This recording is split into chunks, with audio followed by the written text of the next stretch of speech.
ዘመናዊ ቀልጣፋና ምቹ አገልግሎቱን በተሻለ ቅርበት ለውድ ደንበኞቹ ማቅረቡን በመቀጠል የሞባይል ባንኪንግ አገልግሎት ተጠቃሚ እንድትሆኑ በአክብሮት ይጋብዛል።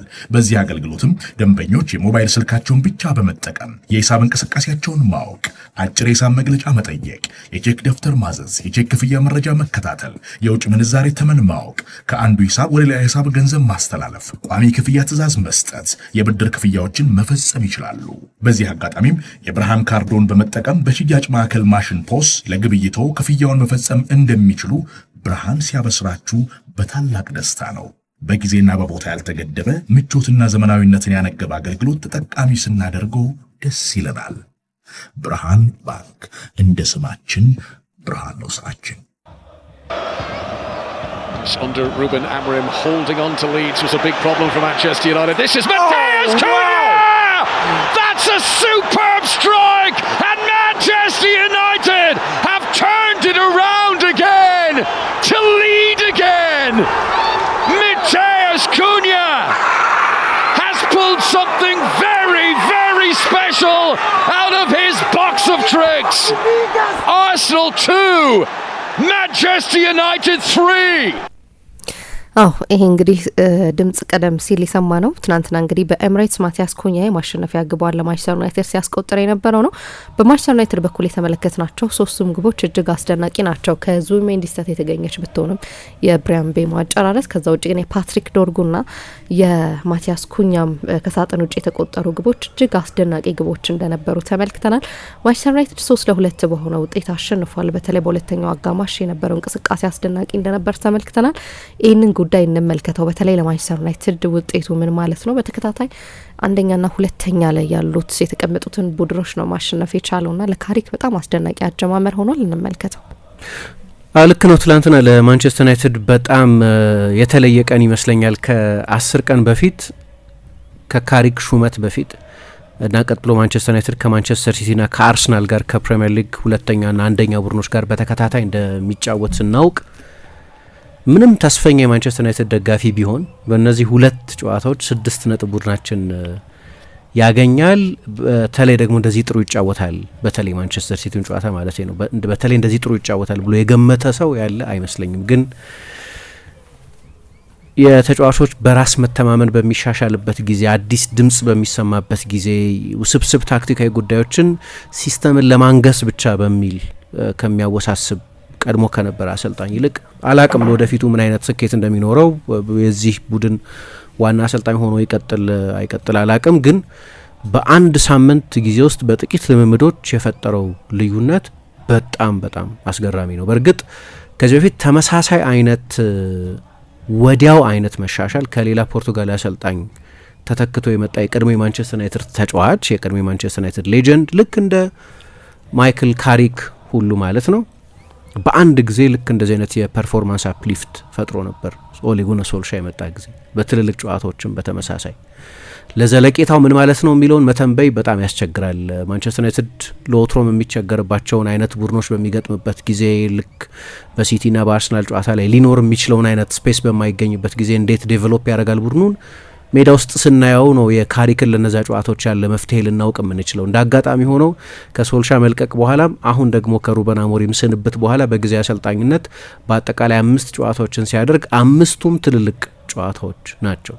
ስለዚህ ስለ ካሪክ ያለን በማንቸስተር ዩናይትድ አሰልጣኝነት ያለን ሳምፕል ሳይዝ የትልልቅ ጨዋታዎች ሳምፕል ሳይዝ ነው። በነዛ የሚገርም ሬከርድ ነው ያለው። አርቴታን 2 ጊዜ አሸንፎታል። ያኔም 3-2 ትላንትናም 3-2 አሸንፎታል። ከዛ ውጪ ወይም የአርቴታን ቡድን ከዛ ውጪ ኤሜሪን በቪያሪያል ረቷቸዋል። ወደ ቱኸል ቼልሲ ሜዳ ሄዶ 1-1 ተለያይቷል። ስለዚህ ትልልቅ ጨዋታዎች ሬከርዱ በጣም ግሩም ነው። በቀደም ደግሞ የጓርዲዮላን ማንቸስተር ሲቲን ፍጹም ዶሚናንት በሆነ የ2-0 ልዩነቱን ጠባብ ከሚያስመስል የጨዋታ ብልጫ ጋር የጎል እድሎች በብዛት የተፈጠሩበት ማርጂናል ኦፍሳይዶች የተሻሩበት እና በጣም ደፋር የማጥቃት እግር ኳስ የተጫወተበት አንዳንድ ሰዎች እንደሚሉት የማንቸስተር ዩናይትድ ዲኤንኤ የተመለሰበት አይነት አድናቆት የተሰጠበት ጨዋታ ነበር። እንግዲህ እንዳልኩት ለዘለቄታው ምን ማለት እንደሆነ አላቅም። ግን አንድ አሰልጣኝ ደህና አሰልጣኝ በጣም ጥሩ አሰልጣኝ አማካይ ደረጃ ላይ ያሉ ተጫዋቾችን አቬሬጅ ደረጃ ላይ ያሉ ተጫዋቾችን በጣም ጥሩ ተጫዋቾች ማስመሰል ይችላል። ከአንድ ወር ከሁለት ወር በፊት ስለ ፓትሪክ ዶርጉ የትኛውንም የማንቸስተር ዩናይትድ ደጋፊ ብትጠይቂ አብዛኛው የማንቸስተር ዩናይትድ ደጋፊ ለማንቸስተር ዩናይትድ የሚመጥን ተጫዋች ነው ብሎ ላያምን ይችላል።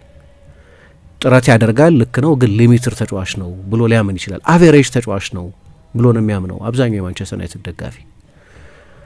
በብዙ የማንቸስተር ዩናይትድ ሽንፈቶችም ውስጥ የማንቸስተር ዩናይትድ ደጋፊዎች ሰበብ የሚያደርጉት ተጫዋች ነበር በአንዳንድ ጨዋታዎች ላይ። አሁን ያ አቬሬጅ ተብሎ በማንቸስተር ዩናይትድ ደጋፊዎች አስተያየት ይሰጥበት የነበረ ተጫዋች ድንገት በጣም ጥሩ ተጫዋች መሰለ። የአሰልጣኝ ለውጥ ብቻውን፣ የቦታ ለውጥ ብቻውን ወይም የጥሩ ኢንቫይሮንመንት ለውጥ ብቻውን ተጫዋቾች ላይ እንደዚህ አይነት በጣም ድራማዊ ልዩነት በጥቂት ጊዜ ውስጥ ብቻ ሊፈጠር ይችላል። እንዳልኩት አሁን ይህንን ስለ አሁኑ ነው እንጂ ስለ ነገው ማወቅ አልችልም። አሁን ያለውን አፕሊፍት በተመለከተ ግን ምንም ጥያቄ የለውም። ፓትሪክ ዶርጉ ትላንትና ያስቆጠረውን አይነት ጎል ማስቆጠር የሚችል ተጫዋች አይመስለንም ነበር ከዛሬ አንድ ወር ከዛሬ ሁለት ወር በፊት። እንዲህ አይነት ቴክኒካዊ ጥራት ያለው ተጫዋች አይመስለንም ነበር። በጣም ጥሩ አሰልጣኝ ጥሩ ተጫዋቾችን አስደናቂ ተጫዋቾች ማድረግ ይችላል፣ ማስመሰል ይችላል። ልክ እንደዛ አሁን ትላንትና የማንቸስተር ዩናይትድ ለምሳሌ ብሩኖ ፈርናንዴዝ በሁለቱ ጨዋታዎች ላይ የነበረውን ተጽዕኖ ካየን በጣም ጥሩ ተጫዋች ነው፣ ታላቅ ተጫዋች ነው። ግን እሱ በሚመቸው ኢንቫይሮንመንት ላይ ቤስት ብቃቱን ማሳየት በሚችልበት ኢንቫይሮንመንት ላይ ማጫወት ደግሞ ወደ ሌላ ቦታ ኤክሰል ታደርገዋለሽ። ይህንን ተጫዋች ክህሎቱን ወደምትገድቢበት ቦታ ሳይሆን የበለጠ አደገኛ ወደሚሆንበት ቦታ ታሻሽዋለሽ ማለት ነው። በተቃራኒው ነው የአንዳንድ ለምሳሌ እንግዲህ የቅርብ ጊዜ ማንቸስተር ዩናይትድ አሰልጣኝ ሩበን አሞሪም ስለሆነ ነው ይህንን ማነሳው እና ደግሞ ፌመስሊ የፎርሜሽን ጉዳይ በየትኛውም የፕሪሚየር ሊግ አሰልጣኝ ታሪክ እንደሱ ዲስከስ የተደረገበት ጊዜ የለም። አጫወት ተደርጎ ያውቃል። ለምሳሌ ከኋላ መጫወትን በተመለከተ የጓርዲዮላ የመጀመሪያው ሲዝን ላይ ትልቅ አጀንዳ ነበር፣ መጥፎ ሲዝን ስለነበር እና ለምንድነው ግብ ጠባቂ ወይም ሴንተር ሃፎቹ እንደዚህ አይነት ሃይ ሪስክ እግር ኳስ የሚጫወቱት? በሁሉም አጋጣሚዎች ለምንድነው በአጫጭር ቅብብል በስሎ ቢልድ አፕ ለመጫወት የሚሞክሩት? ይሄ ራስን እንደ መግደል ነው፣ ራስን እንደ ማጥፋት ነው፣ መሆን የለበትም እንደዚህ የሚል ትልቅ አጀንዳ እንደነበር አስታውሳለሁ። እና እንደ ስታን ኮሊሞር ወይ ሌሎች ተጫዋቾችም በጭራሽ በእንግሊዝ አይሳካለትም የሚል አስተያየት ሰጥተዋል። ፎርሜሽንን በተመለከተ ግን የአሞሪ ምን ያህል ያነጋገረ ተጫዋች የለም። አሁን ጥያቄው በዛ ፎርሜሽን ውስጥ እነዚህ ተጫዋቾች እሱ ከመምጣቱ በፊት ከነበሩበት ደረጃ ተሻሻሉ ወይ ነው። ፎርሜሽኑ አሰራቸው ወይስ እንዲሻሻሉ አደረጋቸው? ጠቅላላው ግቡ በዛ ፎርሜሽን መጫወት ብቻ ይመስል ነበር። አላማው ፎርሜሽኑ ነው እንጂ የቡድኑ ጠቅላላ ውጤት መሻሻልም የተጫዋቾች በተናጥል መሻሻልም እስካይመስል ድረስ የአንዳንድ ተጫዋቾችን ሚና መገደብ ብቻ ሳይሆን አንዳንዶቹን ደግሞ ለምሳሌ ሜኑ ከብሩኖ ጋር መጫወት አይችልም በጭራሽ፣ ወይ እሱ ወይ ብሩኖ ናቸው እዛ ቦታ ላይ የሚጫወቱት የሚል በጣም አስገራሚ አይነት ድምዳሜ ነበረው አሰልጣኙ። ካሪክ ከአሞሪ የሚሻል እንደሆነ አላውቅም፣ ወደፊቱ ነው የምንረዳው። ግን ለምሳሌ ማንቸስተር ዩናይትድ ባለፉት ሁለት ጨዋታዎች የተፈታ ነጻ የወጣ ሊበሬትድ የሆነ በፍጹም ነጻነት የሚጫወት እግር ኳስ መጫወት ደስ የሚላቸው ተጫዋቾች ነው ሜዳ ውስጥ እያየሁ ያለሁትን። የሰውነት ቋንቋቸውንም ብታይ፣ የሚወስዱትን ሪስክ ብታይ፣ በእነዚህ ትልልቅ ጨዋታዎች ላይ የሚያሳዩትን ሜንታሊቲን ብታይ፣ እኔ ማንቸስተር ዩናይትድ ባለፉት ጥቂት ዓመታት ሲያስብ በተለይ ባለፉት 14-15 ወራት የማንቸስተር ዩናይትድ ተጫዋቾች በማሰብ ተጠምደው ነበር። ማሰብ በጠቅላላው ሰብአዊ ነው፣ የሰው ባህሪ ነው እና ማሰብ የሰው ቨርቹ ነው እና ማሰብን የሚተካ ሌላ ነገር የለም። አሁን እያልኩ ያለሁት የመደበኛውን ማሰብ አይነት ማለት አይደለም። የማንቸስተር ዩናይትድ ተጫዋቾች ቀድሞ በነበረው የሩበን አሞሪም ሲስተም ውስጥ በማሰብ ግን ተጠምደው ነበር። በማሰብ ተጠምደው ነበር ስል ቦታዬ ትክክል ነው። በዚህ ፎርሜሽን ውስጥ በ3-4 ፎርሜሽን ውስጥ በጣም ሪጂድ ስለሆነ እና ብዙ ዲስከስ የሚደረገው ስለ ፎርሜሽኑ ስለነበር አስታውሳለሁ። አሰልጣኝ አሞሪም ከዛ የኤፕስዊች ጨዋታ በኋላ የመጀመሪያ ጨዋታውን ካደረገ በኋላ ለምንድን ነው እንደፈለግ ከሆነልህ ወይ ተብሎ ተጠየቀ። የመጀመሪያ ጨዋታ ከጥቂት ልምምዶች በኋላ የተደረገ ስለሆነ ምን አለ ግን እንደ መጀመሪያ ጨዋታ ከጥቂት ልምምዶች በኋላ እንደተደረገ የመጀመሪያ ጨዋታ ትልቁ ያየሁት ችግር ተጫዋቾቹ ብዙ ያስቡ ነበር አለ። ስለ ፖዚሽኒንጋቸው ያስቡ ነበር። 3 የመሀል ተከላካዮች ናቸው። ከዛ በፊት በ3 የመሀል ተከላካዮች ሲስተም ቡድኑ ተጫውቶ አያውቅም። ስለዚህ 3ቱም የመሀል ተከላካዮች ስለ ትክክለኛ ፖዚሽኒንግ ይጨነቁ ነበር። ወደ ግራ ያደላውም ወደ ቀኝ ያደላውም የመሀለኛውም ተከላካይ ሁለቱ ዊንግ ባኮች ተፈጥሯዊ ቦታቸው አይደለም፣ መደበኛ ቦታቸው አይደለም፣ ወይ የክንፍ ተጫዋቾች ናቸው። እዛ ጨዋታ ላይ አማድ ነበር የክንፍ ተጫዋች አድርጎ ዊንግ ባክ አድርጎ በቀኝ በኩል ያስጀመረው፣ በግራ በኩል ሌላ ተጫዋች። ሁለቱም አንደኛው ፉል ባክ የነበረ ነው፣ አንደኛው የክንፍ ተጫዋች የነበረ ነው። ዊንግ ባክ ሆኖ ተጫወቱ። ቦታ የትክክል ነው ወይ? ቱ ሃይ ነኝ ቱ ሎው ነኝ የቱ ጋር ነው ያለሁት ማሰብ ማለት ነው። አይ ቲንክ 15 ወር በኋላ ማሰልጣኙ ሲለቅ የመጨረሻው ጨዋታ ላይ ከሊድስ ጋር ሲጫወቱ የማንቸስተር ዩናይትድ ተጫዋቾች ስቲል እያሰቡ ነበር። ፎርሜሽን ኢምፖዝ ተደርጎባቸው ስለነበር ለኔ ትልቁ ችግር የነበረው እሱ ነው። የበለጠ ልምምድ ባገኙን ቁጥር እቺስ መጠነኛ መሻሻል ነበር ካለፈው የውድድር ዘመን አንጻር። ግን ይሄኛው የውድድር ዘመን የሚሰጣቸው ልዩ እድል አለ።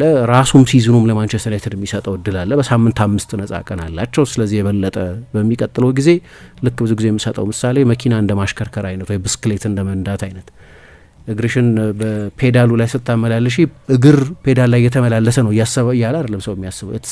ሰከንድ ኔቸር ይሆናል። ይሄኛው ማንቸስተር ዩናይትድ እያንዳንዱ ተጫዋች ቤስቱን በሚሰጥበት ቦታ እንዲጫወት የሆነ ነው። ብሩኖ 10 ቁጥር ነው። ሉክ ሾው የግራ ፉልባክ ነው። ዳሎ የቀኝ ፉልባክ ነው። በቃ ይህንን የእግር ኳስ ዘመናቸው ላይ በሙሉ ሲጫወቱበት የቆዩበት ቦታ ስለሆነ ካሪክ የሚሰጣቸው የተለየ ኢንስትራክሽን ላይኖር ይችላል። ጌም ስፔሲፊክ አንዳንድ ነገሮች ይናገር ይሆናል። ሳካ እንደዚህ ነው፣ ሴሜኞ እንደዚህ ነው። ለሉክ ሾው የተለያዩ ተጫዋቾች ናቸው። ስለዚህ ጌም ስፔሲፊክ የሆነ ኢንፎርሜሽን ይሰጣቸዋል። እሱ ግዴታ ነው ከጨዋታ በፊት ያለ ዝግጅት ስለሆነ። ግን የግራ ፉልባክነትን በተመለከተ ግን 10 ምናምን ዓመት በዛ ቦታ ተጫውቷል በኤሊት ደረጃ ሉክ ሾው ወይም ዳሎ። የእንግሊዝና የፖርቱጋል ብሔራዊ ቡድን ተጫዋቾች ናቸው እነዚህ። የምትሰጫቸው የተለየ ተአምራዊ ልክ የሌላ ተጫዋች እንዲሆኑ የማድረግ ያህል ነበር ለዊንግ ባክነት እነዚህን ተጫዋቾች። ምክንያቱም በቃ በዛ ቦታ ኤክሰል የሚያደርጉ ተጫዋቾች አይደሉም። ለሁሉም ይሰራል። ይሄ ደግሞ በሁሉም የሜዳ ስፍራ ላሉ ተጫዋቾች ይሰራል እና እያንዳንዱ ተጫዋች በሚስማማው ቦታ ነው የሚጫወተው፣ በሚስማማው ሴትአፕም ነው የሚጫወተው። 4-2-3-1 የማንቸስተር ዩናይትድ ፎርሜሽን። ከዛ ደግሞ ምስል ውስጥ ያልነበረ አንድ ተጫዋች አሁን ይሄ ስለ ሲምፕሊሲቲ ነው መቼስ ለተጫዋቾች እየሰጠ ያለውን የኃላፊነት ዝርዝር የማቅለል ጉዳይ፣ የማወሳሰብ ሳይሆን የማቅለል ጉዳይ ነው እያነሳው ያለሁት። ለአንዳንዶቹ ደግሞ ሰብሰብ ያለ ኃላፊነት የሰጣቸው ተጫዋቾች አሉ። ለምሳሌ ብራያን ምቤሞ በጣም ጥቂት ጨዋታዎች ላይ አጥቂ ሆኖ ተጫውቷል በብሬንፎርድ። ያኔ ሲፈርምም እንዳነሳ ነው አስታውሳለሁ። ለማንቸስተር ዩናይትድ እዛ ቦታ ላይ መጫወት ኦልተርኔቲቭ ሊሆን ይችላል። ግን ዩናይትድ ከዛ በኋላ አጥቂ ስለገዛ በቃ በቀኝ 10 ቁጥር ይጫወታል ብለን ያሰብ ነው። ግን ባለፉት ጨዋታዎች ደግሞ ወሰብሰብ ያለ ነው የምለው ከዚህ በፊት ተጫውቶ ስለማያውቅ ሳይሆን ሲመጣ ለዛ ቦታ ስላልመጣ ለክንፍ ተጫዋችነት ወይ ለቀኝ 10 ቁጥርነት ስለሆነ የፈረመው። ይሄኛው ትንሽ ኮምፕሌክስ ኃላፊነት ነው። የዶርጉም ኃላፊነት ልክ እንደዚሁ። ዶርጉን ወደፊት አስጠግቶ ማጫወትን የጀመረው ካሪክ አይደለም። ከዛ በፊት ሩበን አሞሪም ተጠቅሞበታል። ከሩበን አሞሪም በጣም ኮንፊውዝ ከሚያደርጉ ውሳኔዎች መካከል አንደኛው እዛ የኒውካስል ጨዋታ ላይ እንደዛ ጥሩ ከተጫወተ በኋላ በሚቀጥለው ጨዋታ ወደ ዊንግ ባክነት መመለሱ ነው ግራ የሚያጋባው። የዊንግ ባክ ሲስተም የግድ መሳካት አለበት የሚል ኮንቪክሽን እንዳለው አይነት በቃ ጎል አስቆጥሮ አሸንፎላቸዋል ያንን ጨዋታ እና እንዴ ዶርጉ እንዲህ ማድረግ ይችላል እንዴ ብለን እስክንደነቅ ድረስ ጥሩ ነበር ዛ የኒውካስል ጨዋታ ላይ። ከዛ ግን ወደ ኋላ እንደገና መልሶ ስለዚህ ወደፊት ተጠግቶ ሲጫወት ጥሩ ምልክት ማሳየት እንደሚችል ቀድሞ በነበረው አሰልጣኝም ስር አይተናል። አሁን ትላንትና የሚያየ ነው። እንዲያውም ትላንት በመጀመሪያው 20-30 ደቂቃ ሳካ ብዙ አድቫንቴጅ ሲወስድ ነበር እሱ ላይ በመከላከሉ ጊዜ በ1v1 እንደውም የበለጠ አደገኛ የሚሆነው ወደፊት ሲሮጥ ነው። አንደኛ በጣም ዊሊንግ ራነር ነው፣ ጠንካራ ሰራተኛ ነው። ግን ደግሞ ወደ ሴንትራል ቦታዎች እንዲገባ ያደርገው ነበር። ትላንትና ጎሉን ያስቆጠረበትን ዞን ካየሽ ንጹህ የግራ ክንፍ ተጫዋች ጎል የሚያስቆጠርበት ቦታ ላይ ሆኖ አይደለም ጎሉን ያስቆጠረ፣ በጣም ወደ ኢንሳይድ ገብቶ ነው። ኮምፕሌክሲቲም አለው የሚባለው ለዚህ ነው። ሁለቱም በቀኝና በግራ ክንፍ በኩል ያሉት የማንቸስተር ዩናይትድ የክንፍ ተጫዋቾች ዶርጉም ይሁን አማድ ብዙ የዲያጎናል ሩጫዎች ያደርጉ ነበር። እንደ ክላሲክ የክንፍ ተጫዋቾች ብቻ አይደለም የተጫወቱት። ስለዚህ በክንፍ በኩል ተጫዋት ብቻ ከሚል ሲምፕሊሲቲ ባሻገር አንዳንድ ተጫዋቾች ላይ ደግሞ ትንሽ ረቀቅ ያለ ታክቲካዊ አሳይመንትም እንደሰጣቸው ማየት ይቻላል። አሁን አንዳንድ አሰልጣኝ ሲምፕል ታክቲካል ኢንስትራክሽን የሚሰጠው ይባላል። አንዳንዱ አሰልጣኝ ዚዳን ይባላል፣ አንቼሎቲ ይባላል፣ ቬንገርም አንዳንድ ጊዜ እንደዛ ይባላል። የሆኑ አሰልጣኞች እንደዛ ይባላል። እሱ ጥንካሬ እንጂ ድክመት አይደለም። ማወሳሰብ የታክቲክ ነርድ መሆን ማለት አይደለም። ካሪክ ሲምፕል አድርጎታል ማለት ሲምፕል ሆኖ ኢፌክቲቭ ነው ማለት ነው። እና ትላንትናም የነበራቸው ፐርፎርማንስ ባለፈውም የነበራቸው ፐርፎርማንስ በጣም ጥሩ ነበር። ምክንያቱም ይሄ በጣም የሚቸገሩበት ስቴዲየም ነው ኤምሬትስ ስቴዲየም። ማንቸስተር ዩናይትድ ከ21 ዓመት በኋላ ነው በአርሰናል ሜዳ ከተመራ በኋላ ጨዋታ ያሸነፈው። ክርስቲያኖ ሮናልዶ በጣም ወጣት በነበረበት ጊዜና ጆን ኦሼ ያቺን የቺፕ ጎል ሲያስቆጠር 2004-05 የውድድር ዘመን ላይ 4-2 ነበር ማንቸስተር ዩናይትድ ያሸነፈው። በሁለት አጋጣሚዎች ተመርቶ ነበር። መጀመሪያ ፓትሪክ ቪዬራ ከዛ በኋላ ዴኒስ ቤርካምፕ ለአርሰናል ጎሎች አስቆጥረው አርሰናል አንዴ 1-0 አንድ ጊዜ 2-1 ይመራ ነበር። ትላንትና እንደዛ ነው የሆነው። መጀመሪያ አርሰናል ጎል አስቆጥሮ ነበር። ከዛ በኋላ ነው ማንቸስተር ዩናይትድ ሪከቨር አድርጎ ያሸነፈው ጨዋታውን። ከዛ ደግሞ አቻ ሆኖ ነበር። መቼስ ጎሉ ሲቆጠር ቡድኖቹ ካሉበት ወቅታዊ ሁኔታ በመነሳት የሜሪኖ ጎል ሲቆጠር የምትጠብቂው የመጨረሻዎቹን ደቂቃዎች የበለጠ የሚያጠቃው ለማሸነፊያ ጎል የሚጫወተው ብለሽ የምታስቢው አርሰናል ነው። ናቹራል ነው። በአርሰናል ሜዳ ላይ እየተደረገ ያለ ጨዋታ ነው። ምናልባት የብዙ ሰው ሀሳብ ውስጥ የነበረው እሱ ሊሆን ይችላል። ከዛ ሴት ባክም ተመልሶ ነው ማንቸስተር ዩናይትድ ያሸነፈው። ስለዚህ ትላንትና ሁለት ጊዜ ነው ሁለት ትልልቅ ከምባኮች የነበሩት። ከ1-0 መመለስ ሁለት እኩል ቢሆንም ግን የጨዋታውን ሞመንተም የሁለቱም ቡድኖች ሁኔታ የሚጫወቱበትንም አላማ የማን ሜዳ ላይ ነው ጨዋታ እየተደረገ ያለው የሚለውን ካየሽ የማንቸስተር ዩናይትድን የትላንትናውንም ሜንታሊቲ የሚያሳይ ነው። በዚህኛው ስቴዲየም የፕሪሚየር ሊግ ጨዋታ ካሸነፈ ደግሞ ጆዜ ሞሪኞ ናቸው የመጨረሻ የማንቸስተር ዩናይትድ አሰልጣኝ ወደዚህ ስቴዲየም መጥተው ያሸነፉት። የቬንገር የመጨረሻ ሲዝን ነበር።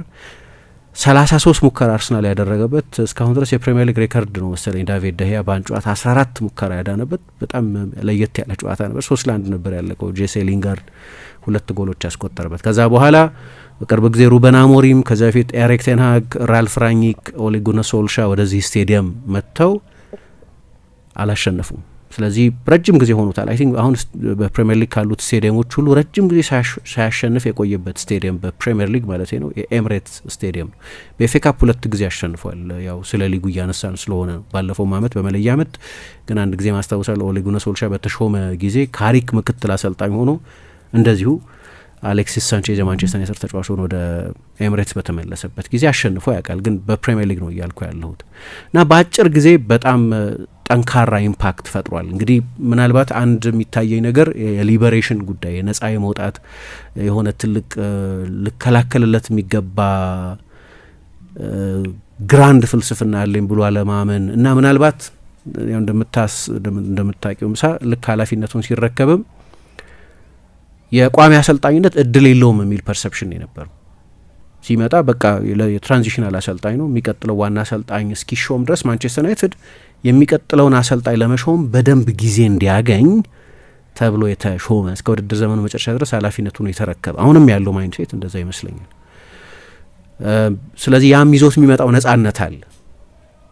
ለሩበን አሞሪም ሲመጣ በዛ ፎርሜሽን የመጣው በዛ ፎርሜሽን በጣም ተሳክቶለታል። በፖርቱጋል ሊግ ዶሚናንት ቡድን ሰርቷል። ዋንጫዎች የወሰደ ቡድን ሰርቷል። ተጫዋቾች በጣም ያሻሻለ አሰልጣኝ ነው። ሲመጣ ግን ያ ፍልስፍናዊ ግብም ነበረው፣ ያንን ኢምፖዝ የማድረግ ግብም ነበረው። ካሪክ ከዛ አይነት ሸክም ነጻ ነው። ምናልባት የማንቸስተር ዩናይትድ አሰልጣኝ ሆኖ ከ5 ወር በኋላ ላናየው እንችላለን እና እሱ የመጣበት ነጻነትንም ቡድን ውስጥ ማየት ይቻላል። ያንን ፍሪ ስፒሪትድ የሆነ ቡድንም ሜዳ ውስጥ ማየት ይቻላል። ትላንትና ያሸነፉበት መንገድ ከባለፈው በመጠኑ ይለያል። ያኛው በጣም ዶሚናንት የነበር 5-0 6-0 ሊያልቅ ይችል ነበር ያልነው አይነት አስደናቂ ብልጫ የወሰዱበት ጨዋታው ከተጀመረበት የመጀመሪያው ደቂቃ ጀምሮ ማንቸስተር ዩናይትድ አደገኛ የነበረበት በሁለተኛው ምናምን ደቂቃ ሃሪ መጓየር ማንቸስተር ዩናይትድን ቀዳሚ ሊያደርግ የሚችልበት እድል የነበረበት ኢንች ብቻ ዝቅ ቢል ኳሱ ማንቸስተር ዩናይትድ በ3ኛው ደቂቃ ላይ የማንቸስተር ደርቢን መምራት ይችል ነበር። ከዚያ በኋላም ሌሎች ትልልቅ እድሎች ነበሯቸው እና በጠቅላላው በ90 ደቂቃውም ውስጥ 4-5-6 ጎል ሊቆጠር የሚችልበት አይነት በጣም አስደናቂ ዶሚናንስ የነበረበት ጨዋታ ነው። የትላንትናው ሌላ አይነት ጨዋታ የመጀመሪያው 30 ደቂቃ 25-30 ደቂቃ በጣም አስቸጋሪ ነበር ለማንቸስተር ዩናይትድ። የአርሰናል ሳጥን ውስጥ አይደለም የአርሰናል የመጨረሻ 30 ሜትር ውስጥ በመጀመሪያው 20 ደቂቃ ፓስ አላደረገም። በአጀማመር በጣም የተለየ ነው። ያኛው የማንቸስተር ደርቢ ነውና በኦልትራፎርድ የተደረገ ነው። ከጨዋታው በኋላ ሲናገር ሊሳንድሮ ማርቲኔዝ የደጋፊዎቻችንን ኤነርጂ መጠቀም አለብን ይል ነበር። የትላንትናው ጨዋታ ላይ ያንን አይልም። ምክንያቱም በአርሰናል ስቴዲየም ነው ጨዋታው እየተደረገ የነበረው። 3-4 ሺህ የማንቸስተር ዩናይትድ ደጋፊዎች ይኖሩ ይሆናል። ያኛው ግን 70 ሺህ የማንቸስተር ዩናይትድ ደጋፊዎች ወይም 72 ሺህ 71 ሺህ የማንቸስተር ዩናይትድ ደጋፊዎች የተቀሩትን የሲቲ ደጋፊዎች ስለሚሆኑ ደጋፊዎቹ ፊት ስለነበር የህዝቡን ኢነርጂ እንጠቀም ማለት አይችልም። ይሄኛው ለንደን ላይ የተደረገ በአርሰናል ሜዳ የተደረገ ጨዋታ ስለሆነ ስለዚህ ይሄኛው ሌላ አይነት ጨዋታ ነው። አርሰናልም በአብዛኛው በቆሙ ኳሶች እና አልፎ አልፎ በቡካዮ ሳካ በኩል ነው አደገኛ ይመስል የነበረው። ግን የአርሰናል በጨዋታው ላይ ብልጫ ወሰደ ባልንበት በመጀመሪያው 20-25 ደቂቃም ቢሆን ንጹህ ትልልቅ የጎል እድሎችን እየፈጠረ አልነበር። አንድ ትልቅ የጎል እድል የተገኘው ከቆመ ኳስ ነው። እሱም ማርቲን ዙቢሜንዲ በጭንቅላቱ የሞከረው ካሰሚሮ የጨረፈው የሚመስል እና ሴነ ሎመንስ ያዳ ነው። በጣም ከቅርብ የነበረ የፖይንት ብላንክ ሬንጅ ከሚሉት ከቅርብ ቦታ የተደረገ ሙከራ ነው፣ ግን የቆመ ኳስ ሙከራ ነው የነበረው። ስለዚህ አርሰናል ከፍተኛ የቴሪቶሪ የፖሴሽን ወደ አደገኛ ቦታዎች የመገኘት ብልጫ ወስዶ ቢጫወትም ና ማንቸስተር ዩናይትድ በጣም ወደ ራሱ የሜዳ ክፍል እንዲለጠጥ ተደርጎ ስለነበር የመውጫ አውትሌት አልነበረውም። በእያንዳንዱ አጋጣሚ ሴነ ሎመንስ በረጅሙ ነበር ለመውጣት ይሞክር የነበረው። ከኋላ ግን ሆልድ ማድረግ የሚችል ተጫዋች የላቸው ከፊት ከሁለቱ የአርሰናል ሴንተር ባኮች። ኳሱ ተመልሶ ይመጣል ወደ ማንቸስተር ዩናይትድ የመከላከል ቀጠና። የአርሰናል ተጫዋቾች እንደገና ይዘውት ትራቭል ያደርጋሉ እና የአርሰናል ፕሬሲንግም በጣም አደገኛ ነበር ከኳስ ጋር ከነበራቸው ብልጫ ባሻገር በፕሬሲንጉም። ስለዚህ በተደጋጋሚ ረጅም ኳስ ግብ ጠባቂው ይጥል ነበር። ጎሉም የተቆጠረው በእርግጥ ጎሉ ሲቆጠር የአርሰናል በጣም ከፍተኛ ብልጫ የነበረበት የመጀመሪያ 22-25 ደቂቃ አካባቢ ያንን ስቶርም ተቋቁሞ ማንቸስተር ዩናይትድ በጨዋታው ሴትል እያደረገ በነበረበት ጊዜ የተወሰኑ የፓስ ኮምቢኔሽኖች ከራስ የሜዳ ክፍል መውጣት አንዳንድ የትራንዚሽን ሙከራዎች ማድረግ ከጀመረ በኋላ ነው የአርሰናል ጎል የተቆጠረው። የአርሰናል ጎል ሲቆጠር ያው ስዊች የተደረገ ነው። ፒየሮ ኢንካፒን ወደ ሳጥን ኳሱን የላከው ከግራ በኩል ፓትሪክ ዶርጉ ኳሱን በደንብ ክሊር ማድረግ አልቻለም። ስለዚህ ቡካዮ ሳካ ጋር ኳሱ መጣ። ሳካ ለማርቲን ኦደጋርድ ሰጠው። ኦደጋርድ ወደ ትንሿ ሳጥን ክሮስ ላከ እና ቲምበር ሁለቱ የአያክስ ልጆች አንድ ላይ ተጫወቱት። ቲምበርና ሊሳንድሮ ማርቲኔዝ ነበሩ ሳጥን ውስጥ የነበሩት። ቲምበርም የነካው ይመስል ነበር፣ ግን መጨረሻ ላይ የሊሳንድሮ ማርቲኔዝ ተረከዝ ነው ጎሉ ራሱ ላይ እንዲቆጠር ያደረገው እና ማንቸስተር ዩናይትድ በተመራበት ጊዜ በጠቅላላው በዛ 30 ደቂቃ ውስጥ አርሰናል የተሻለ ቡድን ነበር።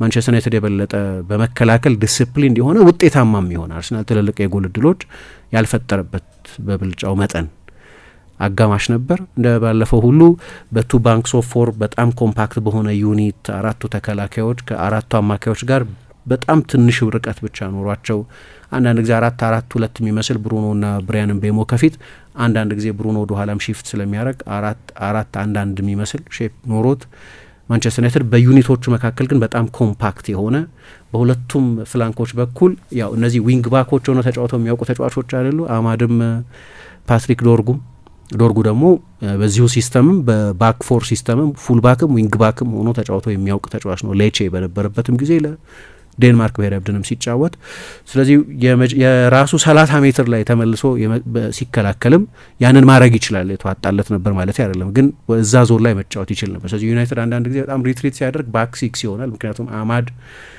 እና ዶርጉ የአርሰናል ሁለቱን የክንፍ ተጫዋቾች ደብል ማርክ ያደረጓቸው ነበር ከመደበኛ ፉልባኮቻቸው ጋር ሆኖ ከሉክሾ እና ከዲዮጎ ዳሎ ጋር እና ይህም ስኬታማ ነበር። የአርሰናል አደገኛ ማጥቃቶች ይፈጠሩ የነበሩት ከቆመ ኳስ አጋጣሚዎች ነው። እኔ በጠቅላላው ማንቸስተር ዩናይትድ ትላንትና ልክ ነው ሜሪኖ በጣም ኃይለኛ ግርግር የነበረበት አጋጣሚ ላይ ጎል አስቆጥሮ 2-2 ሆነዋል። ግን ዩናይትድ ከብዙ የፕሪሚየር ሊግ ቡድኖች በተሻለ ሁኔታም የአርሰናልን የቆመ ኳስ የተቋቋመ ይመስላል። ግብ ጠባቂውን ጨምሮ ሴነ ሎመንስን ጨምሮ ፓንች ማድረግም ይሁን ወጥቶ ክሌም ማድረግም ይሁን ከሌሎች ብዙ የፕሪሚየር ሊግ ቡድኖች የተሻለ የአርሰናል የቆመ ኳስ መቋቋም ችሏል። ጎል ቢቆጠርበትም ግን በአርሰናል የቆመ ኳስ ሪከርድ ላይ ብዙ እናወራለን በየጊዜው አይደለም። 25ኛው ነው 26ኛ ጎላቸው ነው ትላንትና። የአርሰናል ዋናው የጎል ማስቆጠሪያ መንገድን በጣም በተዋጣለት ሁኔታ መቋቋም ችሏል ከዛ የማርቲን ዙቢሜንዲ አጋጣሚ በስተቀር። ግን ይሄ ጎል ሲቆጠር ራስ ላይ የተቆጠረ ጎል ነው። በእርግጥ ሊሳንድሮን ባይነካው ኖሮ አጠገቡ ቲምበር ነበር። አሁን እዚህ ጋር አርሰናል ራሱ ወደ ማንቸስተር ዩናይትድ ወደ ጨዋታው ጋብዘውታል። እንዳልኩት ማንቸስተር ዩናይትድ ጥሩ ተጫውቷል፣ ግን ኤክስፕሌን ለማድረግ የሚቸግሩ የተወሰኑ የሚያስደነግጡ የቅብብል ስህተቶች ከአርሰናል ተጫዋቾች እናይ ነበር። ሌላ ጊዜ ከአርሰናል ተጫዋቾች ማንጠብቀው አይነት የእንግሊዝ ብሔራዊ ቡድን 6 ቁጥር የስፔን ብሔራዊ ቡድን 6 ቁጥር ና አብረው የተጣመሩበት የአማካይ ክፍል ነው። ጥሩ የፖሴሽን ተጫዋቾች ናቸው። የመሀል ተከላካዮችን በፖሴሽን ኮምፎርታብል የሚባሉ ተጫዋቾች ናቸው። ግን አንድ ጊዜ ሳሊባ በኋላ ብሪያን ምቤሞ ለብሩኖ ሊሰጠው የሰጠው ኳስ እና ብሩኖ የሳተው አንድ ወይም ኢላማውን ያላገኘ አንድ ሙከራ ነበረው። በቀጥታ ከአርሰናል ተጫዋቾች የቅብብል ስህተት የተፈጠረ ነው። በሆነ የ5 ወይ 7 ደቂቃ ልዩነት ወይ 4 ወይ 5 የሚያስደነግጡ በጣም ቀላል የሚመስሉ ቴክኒካዊ ስህተቶች አየን። በጣም ቀላል የሚመስሉ በኋላ ደግሞ በጣም ትልቁን ስህተት 2-3 የአርሰናል ተጫዋቾች ሰርተውታል። ያንን ስህተት መጨረሻ ያው ሳሊባ ነው ለዙቢሜንዲ የሰጠው። ጥሩ ፓስ አልነበረም ሳሊባም የሰጠው ፓስ። አሁን እዚህ ጋር ምስሉን ካየሽው የማርቲን ዙቢሜንዲ ፖዚሽኒንግ ልክ አልነበረም። ምክንያቱም ዙቢሜንዲ ወደ ኋላ ተመልሷል ለቢልድ አፕ ሲል፣ ስለዚህ መሀል ላይ የተፈጠረ ጋፕ አለ። ያንን ጋፕ እንዲሞላ የምትጠብቂው ሌላኛው 8 ቁጥር ነው።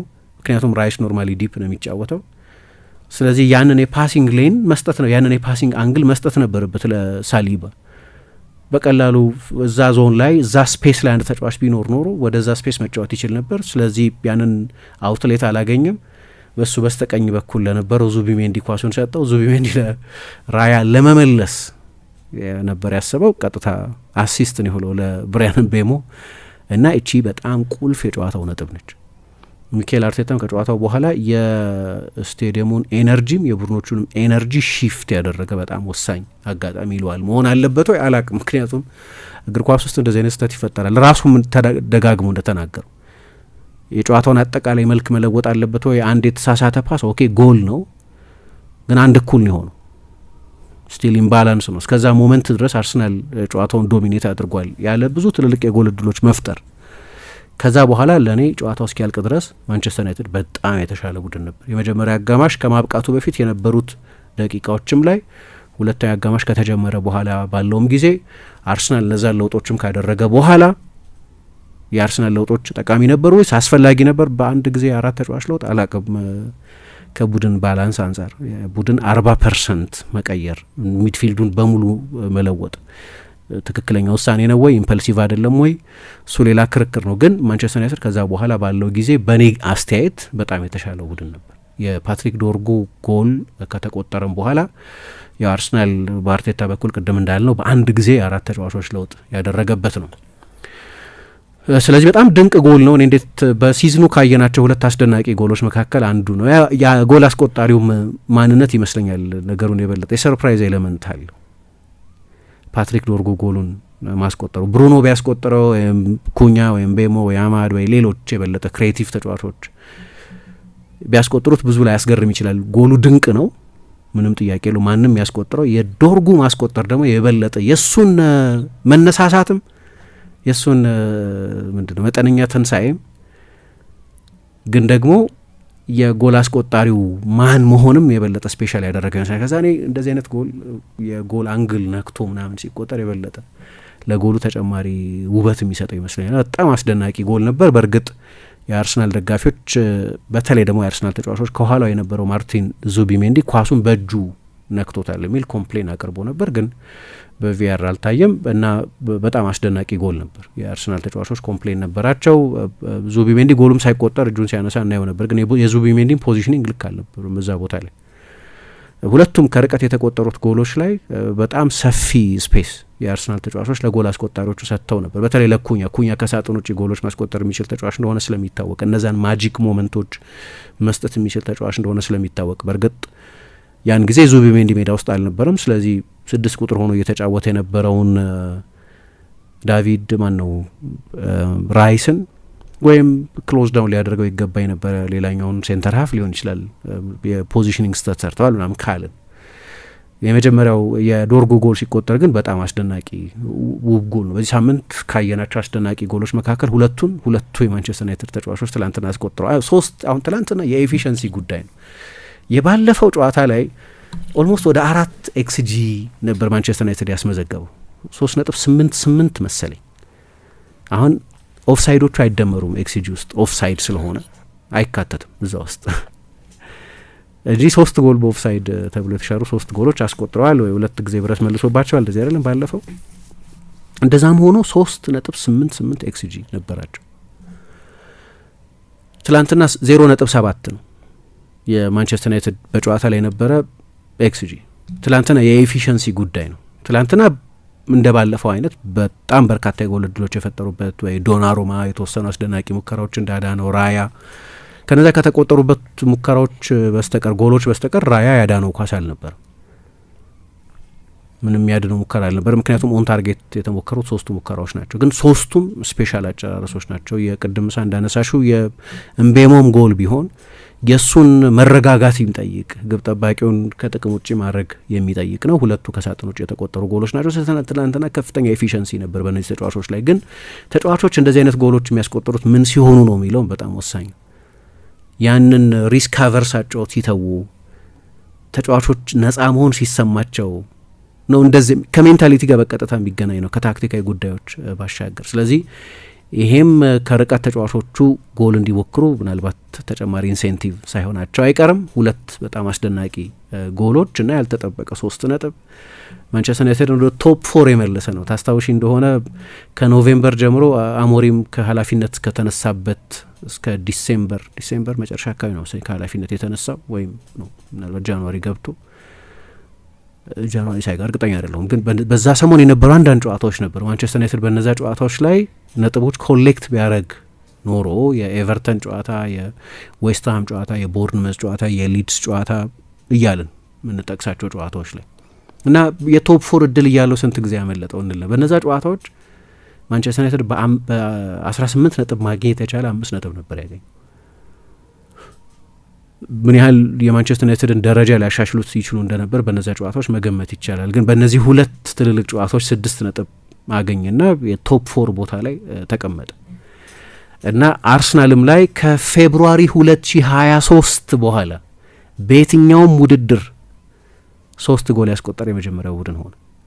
ሉተን ታውን ነበር ለመጨረሻ ጊዜ ይህንን ያደረገው። አርሰናል 4-3 አሸንፏል። ያንን ጨዋታ ራይስ ባለቀ ሰዓት ጎል ያስቆጠረበት እና አርሰናል 4-3 ያሸነፈበት ጨዋታ ነው። ግን አሁን ጃንዋሪ 26 2026 ላይ ነው ያለነው።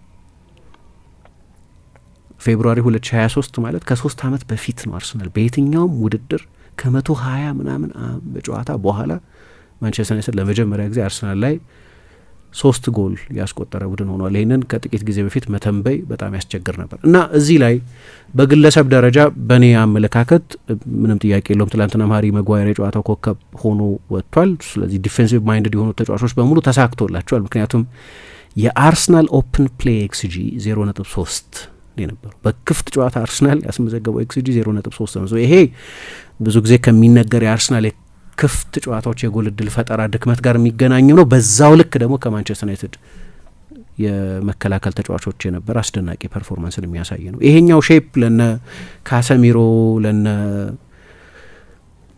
ሃሪ ማጓየር አይነት ተጫዋቾችም የሚስማማ ነው። አሁን 2ቱ ጨዋታዎች ላይ ማንቸስተር ዩናይትድ ከሎወር ብሎክ ወደ ሚድል ብሎክ በሁለቱ የመከላከል ብሎኮች መሀል ያለ ነው። እያንዳንዱ ተጫዋች የሚከላከለው ዞን ሊሚትድ ነው፣ ውስን ስፔስ ነው የሚከላከሉት። ስለዚህ የካሰሚሮን የድሮ አይነት ቅልጥፍና ማጣት ወይም የሃሪ ማጓየርን የሪከቨሪ ፍጥነት ጉድለት በዚህ ሴታፕ መመልከት አትችም። እኔ ጥሩ አሰልጣኝ የምለው የተጫዋቾቹን ምርጥ ብቃት ማውጣት የሚችል ቅድም እንዳነሳሁት በጣም አስደናቂ የሆነውን ተጫዋች እንደ ብሩኖ አይነቱን ተጫዋች በደንብ እንዲያብብ ማድረግ የሚችል ከሆነ ደህና ተጫዋቾቹን እንደው ታላቅ ተጫዋቾች ካስመሰለ አቬሬጅ ተጫዋቾቹን ደህና ካስመሰለ ይሄ በጣም የጥሩ አሰልጣኝ ምልክት ነው።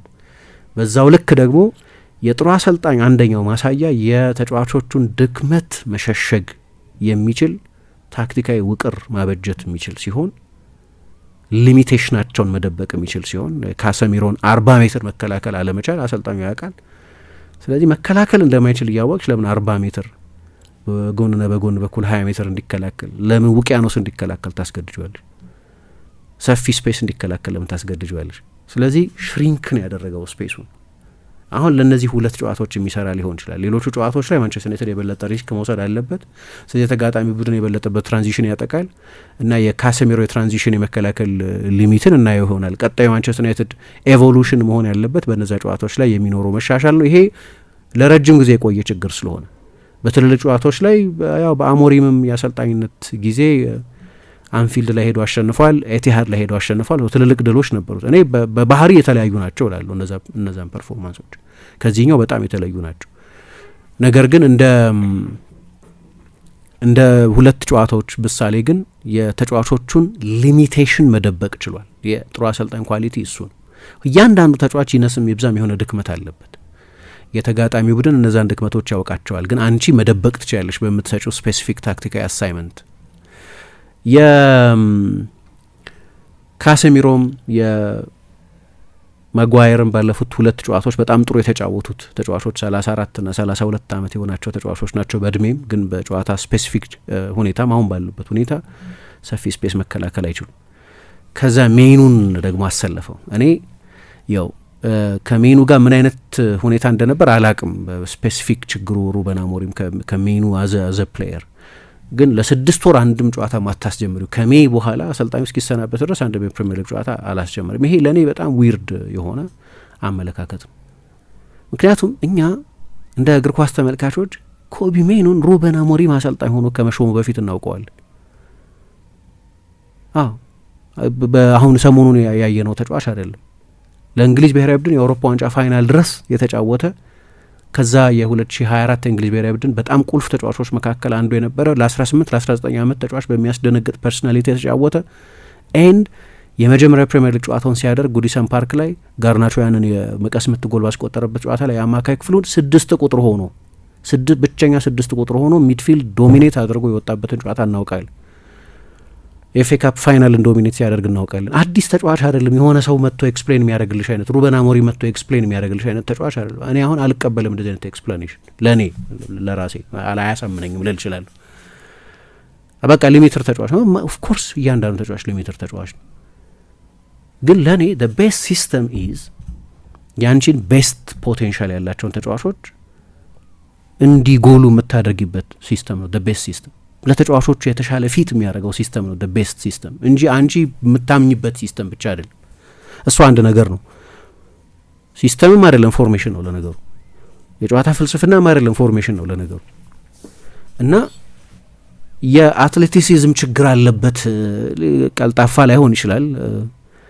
እንደ ልብ ኳስ የሚቀማ ተጫዋች ላይሆን ይችላል። እንደ ልብ የሚጋፋ ተጫዋች ላይሆን ይችላል። ግን ባለፉት ሁለት የማንቸስተር ጨዋታዎች ላይ ከአርሰናልና ከሲቲ ጋር በተደረጉ ጨዋታዎች ላይ በእያንዳንዱ ጨዋታ 11 ኪሎ ሜትር ሸፍኗል። ትላንትና ሜዳ ውስጥ ከነበሩ ተጫዋቾች ሁሉ ኮቢ ሜኑ ነው ብዙ ኪሎ ሜትር የሮጠው 11.2 ኪሎ ሜትር ሮጧል፣ ከማንም ተጫዋች በላይ። የሲቲም ጨዋታ ላይ እንደዚሁ። ትላንትና የአርሰናል ሚድፊልድ ጥሩ አልነበረ ማለት። በማን ምክንያት ነው ጥሩ ያልሆነው? በማንቸስተር ዩናይትድ አማካይ ክፍል። የማንቸስተር ዩናይትድ አማካይ ክፍል ማን አለው? ኮቢ ሜኑ። ውስብስብ አይደለም ነገሩ። አርቴታ 55ኛው ደቂቃ ላይ እንደዛ አይነት ድራማዊ ለውጦች ሲያደርግ ሁለቱን ማርቲኖች አስወጥቷል። ማርቲን ዙቢሜንዲና ማርቲን ኦዴጋርድን። ለምን ኮቢ ሜኑና ካሰሚሮ እና ብሩኖ ያሉበትን የአማካይ ክፍል ዶሚኔት ማድረግ አልቻሉም? አንደኛው ምክንያት እርሱ ነው። ማርቲን ዙቢሜንዲ ደግሞ ሌሎች ትልልቅ ስህተቶች የሚሰራ ነበር እና ሶስተኛው ጎል ሲቆጠርም የመጨረሻው ኳስ አቀባይ አሲስት ልበለው አላቅም፣ ምክንያቱም አጨራረሱ የበለጠ የኢንዲቪጁዋል ኢምፕሮቫይዜሽን ያለበት ስለሆነ። ግን ያን ላስት ፓስ የሰጠውም ኮቢ ሜኑ እና 100% ፓሶቹ የተሳኩ ነበሩ። ሊያውም አርሰናል በመጀመሪያው አጋማሽ እንደዛ ዶሚኔት አድርጎ ከኳስ ውጪም ከፍተኛ ፕሬሸር ፈጥሮ በነበረበት ጊዜ። ስለዚህ እያንዳንዱ ተጫዋች ዊዝን ዲስ የሩበና የማይክል ካሪክ ሴታፕ እያንዳንዱ ተጫዋች ተሳክቶለታል። የባለፈውም ጨዋታ ላይ እንደዛ ነው የነበረው። የትላንትናውም ጨዋታ ላይ እንደዛ ነው የነበረው። አሁን የባለፈው ጨዋታ እንደ ቲም አዘ ፐርፎርማንስ የበለጠ ኤክሰፕሽናል ፐርፎርማንስ ነበር። ትላንትና እንደዛ ላይሆን ይችላል፣ ግን ጨዋታው የሚፈልገው አይነት ዶሚናንስ ማንቸስተር ዩናይትድ ነበረው። ስለዚህ ለእኔ ማይክል ካሪክ አሞሪም ከመልቀቁ በፊት በነበሩት የመጨረሻዎቹ 5 ጨዋታዎች ያገኘውን የነጥብ ብዛት ያህል በሁለቱ ጨዋታዎች አግኝቷል። ማነጻጸር አልችልም። ያኛው የሎንግ ተርም አሰልጣኝ ነው። አዲስ ኮንሰፕት ሊያሰርጽ ነው የሞከረው። ከሌላ ሀገር ሊግ ነው የመጣው። እነዛን ካቪያቶች ሁሉ እረዳለሁ። የግድ ንጽጽሩ ከሱ ጋር ነው ማለት አይደለም። ወደ እየተመለስ ያነሳው ያለሁት ግን ይሄኛው ማንቸስተር ዩናይትድ የበለጠ ሊበሬትድ የሆነ ነጻ የወጣ ማንቸስተር ዩናይትድ ስለሚመስል ወደ ኤምሬትስ ሄዶ ከ8 ምናምን አመት በኋላ ለመጀመሪያ ጊዜ ከ2018 በኋላ 7 አመት በኋላ ለመጀመሪያ ጊዜ አሸንፏል እና አጋጣሚም አይደለም። በትልልቅ ጨዋታዎች ላይ ያለው ሬከርድ በጣም ጥሩ ነው። ኤሜሪን፣ ጓርዲዮላን፣ አርቴታን 2 ጊዜ ከቱሄል ጋር ከሜዳ ውጪ ቱሄል ያኔ የቼልሲ አሰልጣኝ በነበሩበት ጊዜ ቼልሲ ከጥቂት ወራት በፊት ከ4-5 ወር በፊት የአውሮፓ ቻምፒየንስ ሊግ ያሸነፈ ቡድን እንደነበረ ማስተዋል ያስፈልጋል እና በትልልቅ ጨዋታዎች ላይ ያለው ሬከርድ በጣም አስደናቂ ነው። እንግዲህ አሁን ለማንቸስተር ዩናይትድ ትልቅ ዩፎሪያ ነው።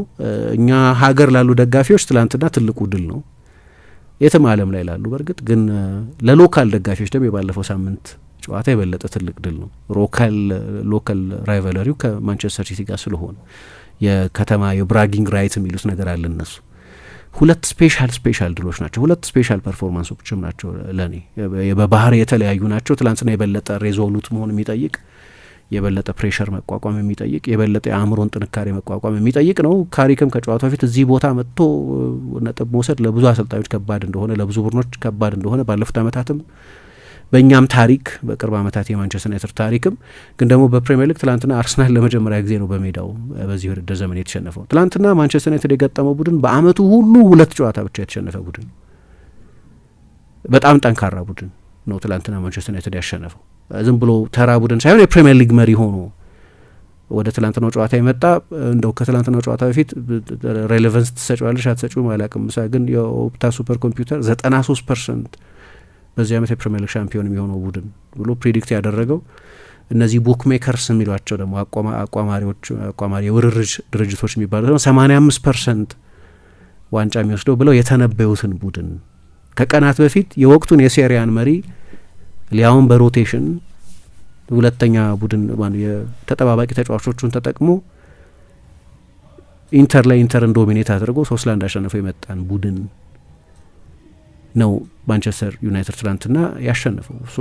ልታቀየዋት ሲል ባለፈው ሳምንት ደግሞ የፕሪሚየር ሊጉን ሁለተኛን ቡድን የጓርዲዮላ ማንቸስተር ሲቲን ጥሩ ፎርም ላይ ባይሆንም ግን ስቲል ማንቸስተር ሲቲ ነው። ስለዚህ እነዚህ 2 በጣም ስፔሻል ድሎች ናቸው።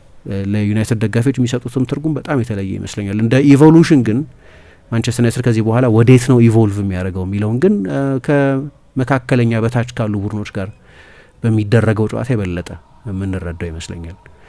የአዲስ አሰልጣኝ መሾም የኒው ማኔጀሪያል ባውንስ የሚባለው በደንብ ሰርቷል። አሁን ጠንካራ ዲስከሽን አለ። እድል የለውም ልታይ አትችይም። ማይክል ካሪክ የማንቸስተር ዩናይትድ ዋና አሰልጣኝ ለመሆን እድል የለውም ልታይ አትችይም። ስፔሻል ድሎች ናቸው፣ ከፍተኛ ኢሞሽን የሚፈጥሩ ድሎች ናቸው እና የአሰልጣኙ ወዲያው ተጫዋቾችን ሞቲቬት የማድረግ ችሎታ ምን ያየንበት። ምክንያቱም ስለ ፍሌቸር ምንም አስተያየት መስጠት አትችልም፣ ግን ፍሌቸር 2 ጨዋታዎች አሰልጥኗል ከበርንሌ ጋርና ከብራይተን ጋር በፕሪሚየር ሊግና በኤፍኤ ካፕ። ስለዚህ ኮሚኒኬሽኑ በጣም ጥሩ መሆን አለበት ማለት ነው። በጣም ጥሩ ኮሚኒኬት ማድረግ የሚችል ሰው ነው ማለት ነው። ይህንንም ችሎታ ነው ያሳየው፣ የኮሚኒኬሽን ችሎታውን። ሁለተኛ እኔ ኮቺንግ ስታፉ የሰዎቹ ኃላፊነት ምን እንደሆነ አላቅም፣ ግን ከዚህ በፊት ማንስቼው አውቃለሁ። ሩበን አሞሪም ላይ ከነበሩኝ ኮንሰርኖች መካከል አንደኛው የአሰልጣኝ ቡድን አባላቱ አንደኛ የእንግሊዝ እግር ኳስ ልምድ ያላቸው አይደሉም፣ ራሱም ጭምር። በቀደም አንድ ቃለ ምልልስ ያየው ነበር ሚኬል አርቴታ ስለ ጓርዲዮላና ስለ ትውውቃቸው ሲናገር፣ መቼ ነው ግን ጥያቄው የመጣው የእሱ ምክትል እንድትሆን የኮቺንግ ስታፍ አባል እንድትሆን መቼ ነው የጠየቀ? የሁላችንም ግምት የነበረው በቃ የኮቺንግ ላይሰንሱን የጨረሰ ጊዜ ነው። ድሮ እየተጫወትኳል 28 ዓመት 29 ዓመት እያለ ወደ እንግሊዝ መምጣት አይቀርም እና የእኔ ኮቺንግ ስታፍ ውስጥ እንድትካተት ፈልጋለሁ ይለኝ ነበር አለ። ትልቅ ታክቲካል ብሬን እንደሆነ ስለሚያውቅ ሊሆን ይችላል። ግን አንደኛው ምክንያት ግን ሁለቱንም አለማት የሚያውቅ መሆኑን የባርሴሎናን ፖዚሽናል ብላይ በቀደም ስናነሳ እንደነበረው ያውቃል። እንግሊዞች ደግሞ 10 ምናምን ዓመት ተጫውቷል። ስለዚህ ፔፕ እንደ ፍልስፍና የሚከተለውን የጨዋታ ስልት ራሱም ተጫውቶት ተምሮት ያለፈ ስለሆነ ያውቀዋል። ግን ደግሞ ፔፕ የሌለው አንድ ነገር የእንግሊዝ እግር ኳስ ኤክስፒሪየንስ ነው። ያ ኤክስፒሪየንስ ደግሞ በታክቲካል ይሁን በኢሞሽን ይሁን በጨዋታ አፕሮች ይሁን ፔፕ የሌለውን አይነት እድል አርቴታ ነበር። አሁን ይሄ በጣም ስማርት የሆነ መንገድ ነው የእንግሊዝን እግር ኳስ የሚያውቅ ሰው ማካተት። የግድ ላይሆን ይችላል፣ ግን እንዲሁ በእድሜም የአሞሪም ስብስብ የኮቺንግ ስታፉ ስብስብ በወጣት አሰልጣኞች የተዋቀረ ነበር ብዙዎቹ ከግብ ጠባቂ አሰልጣኙ ጆርጅ ቪታር በስተቀር እኔ ብልህ ይሆን ነበር፣ ብልህ ውሳኔ ይሆን ነበር እንደ አንድ ሲኒየር የሆነ እንግሊዛዊ ባይሆን ግን በፕሪሚየር ሊግ አሰልጥኖ የሚያውቅ የፕሪሚየር ሊግን ዲማንድ በሚገባ የሚረዳ። ምክንያቱም በፖርቱጋል ሊግ ዶሚኔት አድርገው የሚመጡ አንዳንድ አሰልጣኞች ወይ በሆላንድ ሊግ ዶሚኔት አድርገው የሚመጡ አንዳንድ አሰልጣኞች ያንኑ በዛ ሀገር ሊግ የተሳካላቸውን የጨዋታ ብሉፕሪንት ይዘው ይመጣሉ።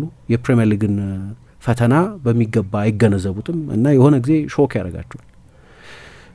የካሪክን የኮቺንግ ስታፍ አደረጃጀት በጣም ነው የምወደው። ምክንያቱም ጆናታን ውድጌት በጉዳት እድለኛ አልነበረም እንጂ የእንግሊዝ እግር ኳስ ካፈራቸው በጣም ጊፍትድ ከሆኑ የመሀል ተከላካዮች መካከል አንደኛው ነበር። ከሪዮ ፈርዲናንድ ጋር በሊድስ ዩናይትድ የነበረው መግባባትም በኋላ ወደ ኒውካስል ከሄደም በኋላ እንደ ቲየሪ ኦንሪ አይነት በጊዜው በሊጉ ዶሚናንት የነበረ ተጫዋችን ሁሉ በደንብ የሚቆጣጠር አይነት በጣም ግሩም ተከላካይ ነበር። ከዛ ወደ ስፔን ሄደ። ሪያል ማድሪድ ያለ ምክንያት አይደለም ያስፈረመው ጆናታን ውድጌትን፣ በጣም ጥሩ ተከላካይ ስለሆነ እሱንን አስታውሳለሁ። ክሪስቶፍ ሜትዘልደር የሚባል አንድ ጀርመናዊ ተከላካይ ነበር። ሁለቱንም በጌም ሪዲንግ ችሎታቸው በሚል ነበር ሪያል ማድሪድ ያስፈረማቸው። ሁለቱም በጉዳት እድለኛ አልነበሩም። አሁን ይሄ የተጫዋችነት ታሪካቸው ነው። ግን በኮቺንግ ከማንቸስተር ዩናይትድ ተከላካዮች ጋር ረጅም ጊዜ የሚያጠፋ ይመስለኛል። ተከላካይም ስለነበር የፕሪሚየር ሊጉንም ዲማንድ በሚገባ የሚያውቅ ስለሆነ በዛው ሊግ ተጫውተው የሚያውቅ በመሆኑ ምክንያት አንድ ትልቅ ሹመት ነው። ይሄ ቁልፍ ነው። አሁን መነገር አለበት የጆናታን ውድጌት ሚና ምንድን ነው የሚለውን።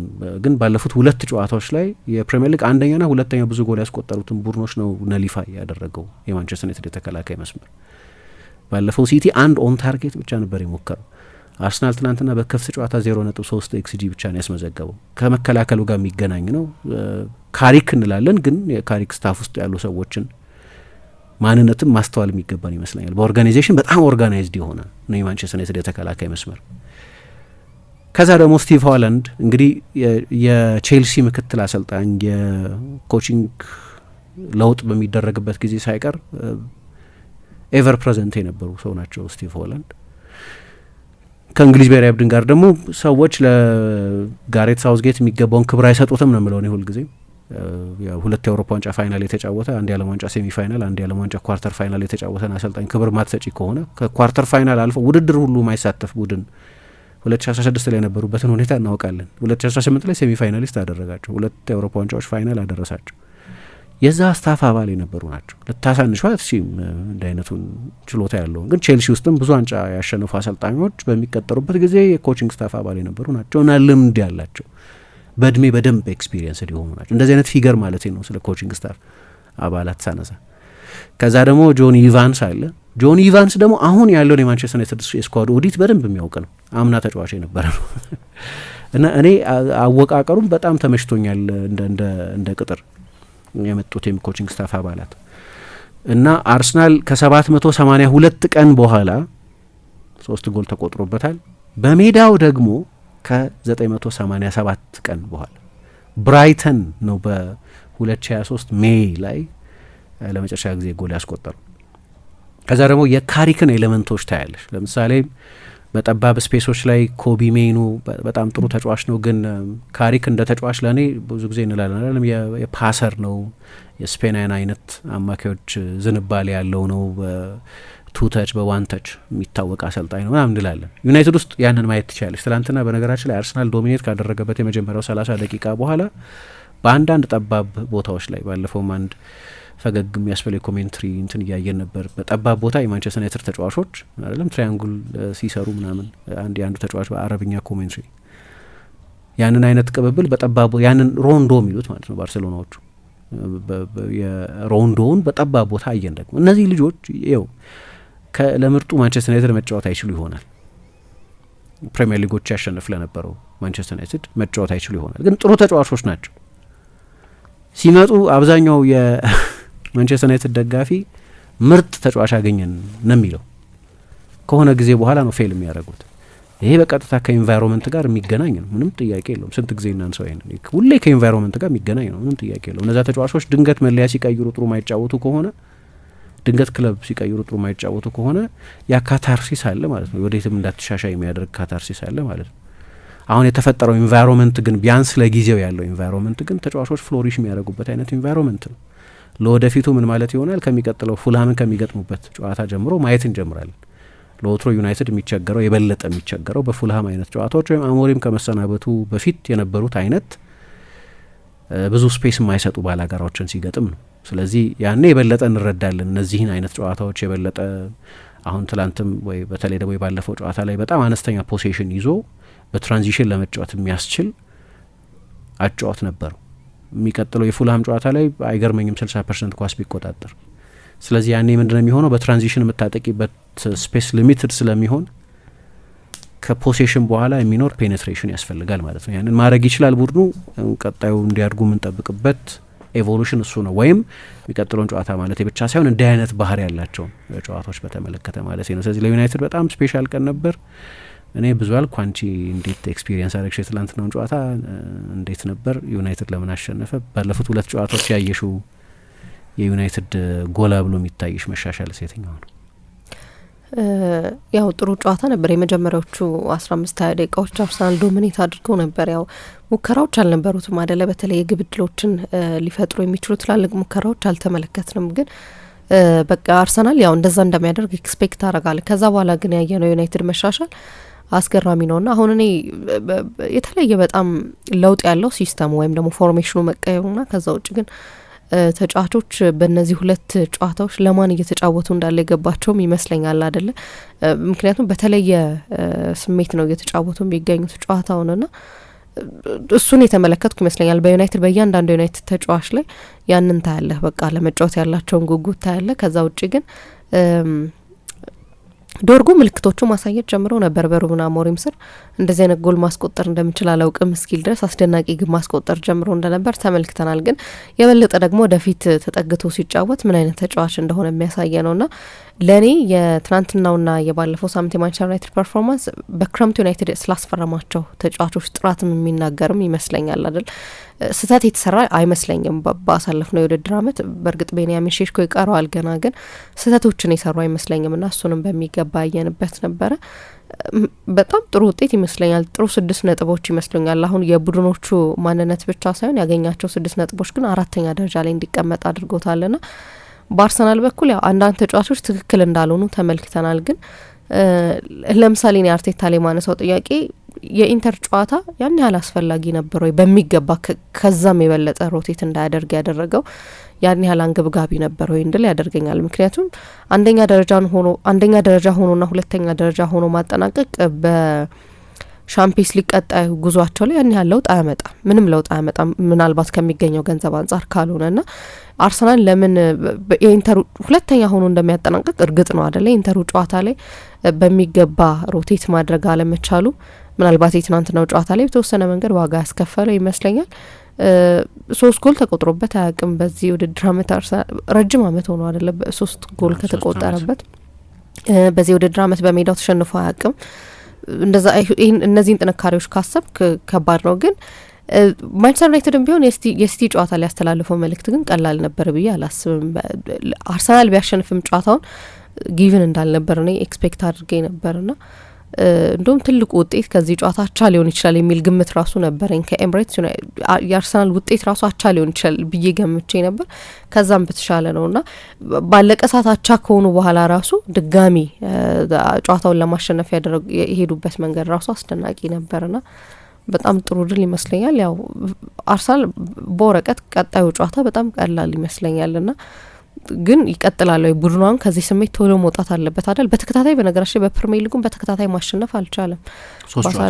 ባሳለፍነው ሳምንትም በኖቲንጋም ፎረስት ነው አቻ የወጣው። በእርግጥ ኖቲንጋም ፎረስት ጥሩ ቡድን መሆኑን ደግሞ የተሻሻለ ያለ ቡድን መሆኑን ትናንትና ተመልክተናልና ለአርሰናል ቶሎ መነሳት ያለበት ይመስለኛል። ምክንያቱም ሁለቱም ቡድኖች ናቸው በ4 ነጥብ የሚከተሉት አስቶን ቪላም ማንቸስተር ሲቲም ነውና ከባድ ይመስለኛል።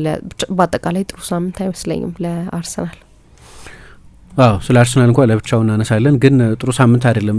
የባለፈው ጨዋታ ላይ ግን የኢንተሩ ጨዋታ ላይ የሮቴሽን ጉዳይ ከኢንተር ጋር ነው የሚጫወቱት እና የሰባት ተጫዋች ለውጥ አድርጓል። ትልቅ ሮቴሽን መሰለኝ ከዛ በላይ እና ደግሞ ሰፊ ቀን ነበረው። ማክሰኞን የተጫወተው እሁድ ነው ትላንትና ጨዋታ የተደረገው። ስለዚህ ሰፊ ጊዜ ነበረ ይመስለኛል። ለብቻው አነሷለሁ፣ ግን ለእኔ ትላንትና በጣም አድቬንቸረስ ሆነ። ሌላ ጊዜ በጣም ጥንቃቄ ያበዛል የሚባል አሰልጣኝ ነበር። በጭራሽ አልረዳም እኔ በ55ኛው ደቂቃ ላይ 4 ተጫዋችን የመለወጥ ኮምፕሊትሊ ሌላ አይነት ካራክተሪስቲክስ ያላቸውን 4 ተጫዋቾች መለወጥ ሁሌ ይባላል። ቬንገር አንድ የሚተቹበት ቬንገር አይ ቲንክ ፈርጉሰን የሚተቹበት አንደኛው ነገር ብዙ ጊዜ ከ65 ወይ 70 ደቂቃ እስኪሆን ድረስ ተጫዋች አይለውጡ። ሊያውም ያኔ 3 ተጫዋች ብቻ ነው መቀየር የምትችው። እንዳሁኑ 5 ተጫዋች መቀየር የምትችልበትም ዘመን አልነበረም። የአሁኑ አይነት አድቫንቴጅ አልነበራቸውም። ኢቨን ቤንች ላይ ማስቀመጥ የምትችው ያኔ በተለይ ቀደም ባሉት ዓመታት 5 ተጫዋች ብቻ ነው የነበረው። አንዱ ግብ ጠባቂ ነው እና ሁሌም ሊሚትድ ነበር የአሰልጣኞቹ ኦፕሽን። ሰፊ ስኳድ መያዝም የማይጠቅምበት ጊዜ ነበር። ማትጠቀሚባቸው ከሆነ ምን ይጠቅማል? ግን ያንን የማያረጉበት ምክንያት ምንም እንኳ ዴስፕሬሽኑ ቢኖርም ትላንት እኔ በጣም ኢሞሽናል ሆነብኝ በአንድ ጊዜ 4 ተጫዋች ለውጥ ሲያደርግ እና ከዛ በኋላ ይኸው ማንቸስተር ዩናይትድ የበለጠ ሪትሪት እያደረገ ቢሄድ እንኳን እየመራ ነው ተቀባይነት አለው። ማንቸስተር ዩናይትድ ሪትሪት ቢያደርግ የበለጠ ሳጥን መከላከል ላይ ና በትራንዚሽን ማጥቃት ላይ ቢያተኩር ፍጹም የሚጠበቅ ነው። ያንን ሁለቱን ማርቲኖችን ቀይሮ ካስወጣ በኋላ ፐርፎርማንሳቸው ጥሩ አይደለም አንድ ነገር ነው። ግን ጉዳዩ የፐርፎርማንስ ብቻ ሳይሆን የካራክተሪስቲክስም ጉዳይ ነው። ምን አይነት ተጫዋቾች ናቸው የሚለው በሙሉ በድሪብለሮች ሞላው ማለት ነው። ማንም ቴምፖ ሴት የሚያደርግ የተደራጀን የተከላካይ መስመር ፔኔትሬት ሊያደርግ የሚችል የፓሲንግ ሬንጅ ያለው ተጫዋች ጭራሽ አልነበረው። እኔ እሱ ነው እንዲያውም በጣም ያስገረመኝ። ቶሎ ለጊዜው ስቴዲየም ውስጥ የነበረውን ስሜት የለወጠው ይመስላል በአንድ ጊዜ 4 ተጫዋቾች ቀይሮ ሲያስገባ። በኋላም ማዱዌኬን ደግሞ አርፍዶ አስገብቶታል እና የዛጋ በጣም ኢሞሽን ድሪቭን የሆነ ውሳኔ ወሰነ። እንግዲህ መረዳት ያለብን አርቴታ የፕሪሚየር ሊግ ዋንጫ አሸንፎ አያውቅም። ብዙዎቹ የአርሰናል ተጫዋቾችም የፕሪሚየር ሊግ ዋንጫ አሸንፎ አያውቁም ብቻ ሳይሆን ብዙዎቹ ተጫዋቾች ያው 23-24 ዓመታቸው ላይ ሆነው የተመለመሉ ተጫዋቾች በመሆናቸው ምክንያትና የትልልቅ ዋንጫ ኤክስፒሪየንስ የላቸው። አሁን ትልልቅ የአውሮፓ ሊግ ውስጥ ተጫውቶ ዋንጫ የወሰዱ የተወሰኑ መሰለኝ ፒየሮ ኢንካፒዬ ምናምን አይነት የተወሰኑ ተጫዋቾች ናቸው የሊግ ዋንጫ የማሸነፍ ኤክስፒሪየንስ ያላቸው እና ሁለት ስብስቡ በቂ የዋንጫዎች ኤክስፒሪየንስ ማለት ነው የሌለው አሰልጣኙም የዋንጫ ኤክስፒሪየንስ የሌለው በመሆኑ ምክንያት ብታዩ ኢሞሽናል በጣም ኃይለኛ ኢሞሽን እና ትላንትና ደግሞ ወዝ ኦቨርቦርድ እና ለእኔ እንዲያውም በጣም ትላንትና ድራማቲክ የሆነብኝ አሰልጣኙ ገና 55ኛው ደቂቃ ላይ ዩናይትድ የዶርጉ ጎል ተቆጠረ በ5 ደቂቃ ልዩነት እንዳለ ለውጥ አደረገ እና የተዘጋጀሽበትን የጌም ፕላን በሙሉ ማለት ነው በሙሉ ነው የቀየረው እና ካራክተሪስቲክሳቸውንም ካየሽ ኦደጋርድ የሀይ ታች የሀይ ቮሊዩም ፓሰር ነው። ዙቢሜንዲ የሀይ ቮሊዩም ፓሰር ነው። ኤዜ ነው የገባው። ኤዜ ደግሞ የበለጠ የጎል ፍሬት እንጂ ልክ እንደ ኦደጋርድ አይነት የቴምፖ ሴተር አይደለም። ወይ ሜሪኖ ነው የገባው። ሜሪኖም የዙቢሜንዲ ወይም የኦደጋርድ አይነት ፓሰር አይደለም፣ የበለጠ ዱዌሊስት ነው። እንዲያውም እሱ ነው በቃ በጨዋታው ላይ ከተቀየሩት መካከል ጎልም ስላስቆጠረ ግን በኢምፓክትም ደህና ኢምፓክት የነበረው እሱ ትንሽ አስገርሞኛል። አዎ የተወሰኑ ደግሞ የአድማጮቻችንን አስተያየት እንቀበል። ኑረዲን መሐመድ የሚል የፌስቡክ ስም ያለው አድማጫችን ካልማ ተረጋጉ፣ ይሄ ማንቸስተር ዩናይትድ ነው፣ ወድቆም ውድቀቱን እንኳን ሌሎችን አሳካ ነው ከሚሉት በላይ ያሸበረቀ የለም ሞቷል ስትለው እንደ ድመት 9 ነፍስ ያለው ተንኮታክቷል አብቅቶለታል ሲባልም ያ የቀደመ ኃያልነቱ ድንገት የሚፈነዳ እሳተ ገሞራ እኛ ሀገር እና ሕዝብ ጥሎብን የነበረውን ሰላም የማስከበር ተልዕኮ መወጣታችንን እንጂ እዚህ ሜዳ ላይ ከዚህም ዋጋቸው ከፍ ያሉ ድሎች ነበሩ። ምንም የሚያስቦርቅና የተለየ ነገር የለም። ሌላው ነገር ግን አርሰናል አሁንም በ4 ነጥብ እየመራ ነው። ይሄ ሊቨርፑል ወይም ሲቲ ቢሆኑ ኖሮ ሊጉ አልቆለታል እንል ነበር። የክለቦቹ ደጋፊዎችም በቡድኖቻቸው እምነት ይኖራቸዋል፣ አይሸበሩም። የአርሰናል ደጋፊ ስትሆን ግን ማንም ኳስ ክብ ከመሆኗ ውጪ የሚያውቁ አይመስለኝም። መንገደኛ እንኳን ብትጠይቅ ሚያዝያና ግንቦት ላይ ሊፈጠር የሚችለውን ነገር ይነግርሃል። ማይክል ካሪክ የጫጉላ ጊዜ አብቅቶ ትክክለኛ ህይወት ቀጣይ ሳምንት መኖር ይጀምራል ብሎናል። ብርሽ ተስፋ የሚል አድማጫችን በሀገሪቱ እንደዚህ ሰላም መቼ ሰፍኖ ያውቃል? ምን ብዬ ነበር ማንቺዬ ብሏል። ዳዊት ነብዩ የሚል አድማጫችን ደግሞ የዩናይትድ ተጫዋቾች ለማን እየተጫወቱ እንደሆነ አሁን የገባቸው ይመስለኛል። ያላቸውን ነገር እንዲሰጡ አሰልጣኙ ልዩ ተመስጋኝ ያደርጋቸዋል። አርሰናል ስፔሶችን ሲያጣ የቆመ ኳስ ኦንጎል ብቻ አማራጭ ማድረጉ በጣም አሳዛኝ ነው። ሲቲ ወጣ ገባ ማለቱ እንጂ ጉዳት ፈትኖት አርሰናል እጅግ የማጥቃት ፓኬጁ እየቀነሰ ፍሌክሲቢሊቲ ደግሞ እንዲህ ማጠር አሁን ያለፉት 3 ዓመታት ለመድገሙ እርግጠኛ የሚያስብሉ ነገሮችም አሉት ብሎናል። ዳዊት እሸቱ ገነርስ የሚል አድማጫችን ጨዋታው የተሻለውና ደፋሩ ዩናይትድ አሸንፎ ወጥቷል። አሁንም አርሰናል በአርቴታ የማጥቃት ሀሳብ ማጠር በታክቲክ ተጫዋቾቹን ወጥሮ በመያዝና ለኦዴጋርድ የበዛ እድል መስጠት ቡድኑ ዋጋ እያስከፈለ ይገኛል። አርቴታ ትልቅ አሰልጣኝ ነው፣ ግን የአሸናፊነትና ደፍሮ የማጥቃት ሜንታሊቲ የለውም። ኦፕታ ሊጉን የማሸነፍ የሰፋ እድሉን ለአርሰናል የሰጠ ቢሆንም ጊዜው ግን አሁንም ገና ነው። በቀጣይ ቤሪኖና ኢዜ ወደ ቤስት 11 መመለስ አለባቸው። ካሪክ ጥሩ አጀማመር ያሳየ ሲሆን ከሎ ብሎክ ቡድኖች ጋር ማሸነፊያ ፎርሙላውን ካገኘ ቶፕ ፎር መጨረስ ይችላል። ካሪክን ላሳየ እንደ ፋራ ጨዋታና ማጥቃት ግን ክብር ይገባዋል ብዬ አስባለሁ ብሎናል። ይድረሱ የሚል አድማጫችን ደግሞ ዩናይትድ ታላቅ ክለብ ነው የምንለው በምክንያት ነው። አያቸው አይደል እንደ እምቦሳ ሲፈነጩት ድንቅ ታላቅ ለብዙዎች ሰቀቀን የሆነ ታላላቅ ነን ለሚሉት ሁሉ ምላሹን በተግባር ታናሽነታቸውን የሚያሳይ የሰላም ሰራዊት ታላቅ ክለብ ነው። መከረኛው መከራውን አበዛበት። እንደው ዘንድሮ ይሞሸር ይሆን ወይስ ደግሞ በሚዜነቱ ይቀጥላል? እናያለን። እስኪኛው ታላቅ ክለብ ታሪክ መስራት የማይሰለቸው ታላቅ ክለብ ግን በኩራት በአሸናፊነት ወደ ክብር መንበሩ ተመልሷል። ይድረስ ነኝ ከካራ ቆሬ ብሎናል። ኢብራሂም አብደላ የሚል አድማጫችን ደግሞ ማታ ምንም አይነት የማጥቃት ስሌት ፓተርን የሌለው በክንፍ ሄዶ ማሻማትና በአብዛኛው ከቀሙ ኳስ እድል መፍጠር ብቻ ይዞ የሚንቀሳቀስ ተገማች ቡድን ነው ይዞ የቀረበው። አርቴታ ተጫዋቾቹን ለቀቅ ማድረግና የግል ችሎታቸውን ኢንዲቪዥዋል ብሪሊያንስ እንዲጠቀሙ ሊፈቅድላቸው ይገባል። በተከታታይ ጨዋታ ላይ የፈጠነ የአራት ተጫዋች ቅያሪ ማድረጉ በተከታታይ ጨዋታዎች ላይ የተሳሳተ የጨዋታ እቅድ ይዞ እንደገባ ማመኑን ያሳያል። ኦዴጋርድ ለዋንጫ ቡድን በ10 ቁጥር ቦታ አቬሬጅ ተጫዋች ነው። በትልልቅ ጌሞች ላይ የሚያገኛቸውን የግብ ዕድሎች የሚያባክን ጎልቶ የማይወጣ ልክ ፈርቶ እናቱን ቀሚስ እንደሚደበቅ ህጻን ልጅ አፍሮ የሚደበቅ ተጫዋች ሆኗል። 15 ጎል አገባ ብለው አድናቂዎቹ ሁሌ የሚያነሱበት አመት ላይ ያገባቸው ጎሎች አብዛኛዎቹ ትንንሽ ጌሞች ላይ ነበር። በተቃራኒው ደግሞ በዛ አመት በ7 ጨዋታዎች ያነሰ አድርጎ ከሱ እኩል ያገባው ደብሬና በሁሉም ትልልቅ ጌሞች እሱ ቡድኖች ላይ ያገኘውን እድል ሲጠቀም የጎል እድል ሲፈጥርና ጎልቶ ሲወጣ አይተናል ብሎናል። አብዲ ኔ የሚል አድማጫችን ትናንትና ማራኪ ጨዋታ ከማራኪ ውጤት ጋር ተመልክተናል። በውጤቱ በጣም ተደስቻለሁ። ትናንትና የተገናኙት በተቃራኒ ሜንታሊቲ ላይ የሚገኙ ሁለት ቡድኖች ናቸው። ማንቸስተር በጥሩ መነቃቃትና በጥሩ ወኔ ላይ የሚገኝ ሲሆን አርሰናል ደግሞ በፍርሃትና በጭንቀት ውስጥ ሆነው ተገናኝተዋል። ባለፉት 3 አመታት የተከሰቱት ነገሮች አሁንም እንዳይከሰቱ በአርሰናል ቤት ያስፈራል ብሎናል።